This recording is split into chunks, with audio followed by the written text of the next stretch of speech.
कुछ साल पहले हमारे देश के महान शास्त्रज्ञ और भारत के पूर्व राष्ट्रपति अब्दुल कलाम सर ने एक सपना देखा था कि हमारा भारत देश 2022 तक महासत्ता बनाना है।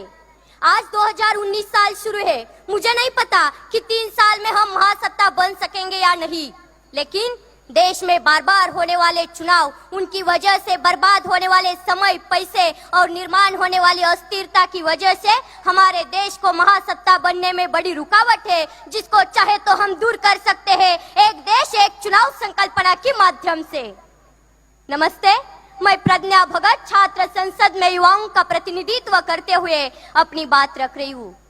2009 के लोकसभा चुनाव में चुनाव आयोग द्वारा खर्च हुई रकम थी 1700 करोड़। 2014 के लोकसभा चुनाव में वही खर्च था 4000 करोड़। अनुमान है कि इस बार के चुनाव में यही खर्च बढ़कर 7000 करोड़ से ज्यादा हो सकता है। ये सभी लोकसभा चुनाव के खर्च के आंकड़े हैं। बाकी हमारे देश में विधानसभा चुनाव और कई तरह के चुनाव होते हैं, जिसमें होने वाला सरकारी खर्च लोकसभा चुनाव से कई गुना ज्यादा होगा। अगर ये सभी चुनाव एक साथ हो जाए तो हमारे देश के कई हजार करोड़ रुपए बच जाएंगे। हमारे देश में जब विधानसभा चुनाव होते हैं तब देश के बहुत से केंद्रीय मंत्रीगण, यहाँ तक कि प्रधानमंत्री तक, सब नेता अपनी अपनी पार्टी के लिए चुनावी रैलियों में जाते हैं, जबकि उन्हें 5 साल देश के लोगों की समस्याएं सुलझाने के लिए चुना गया होता है।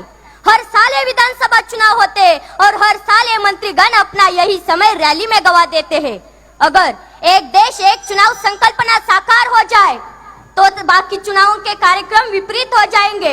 हमारा देश कई हजार करोड़ रुपए से बच जाएगा और 5 सालों में एक ही बार चुनावी रैलियों के लिए जाना पड़ेगा। यह एक बहुत बड़ा फायदा हमारे भारत देश के लिए होगा।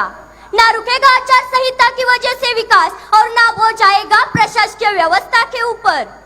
बस इस पूरी संकल्पना में मुझे एक दिक्कत दिख रही है।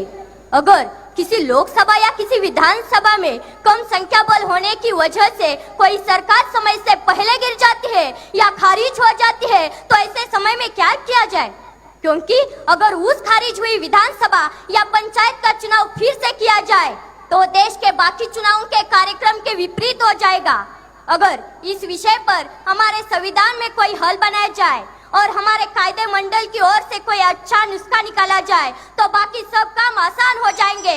हमारे देश का बहुत सारा पैसा बच सकेगा। प्रशासकीय व्यवस्था पर हर बार आने वाला प्रेशर भी भारी मात्रा में कम हो जाएगा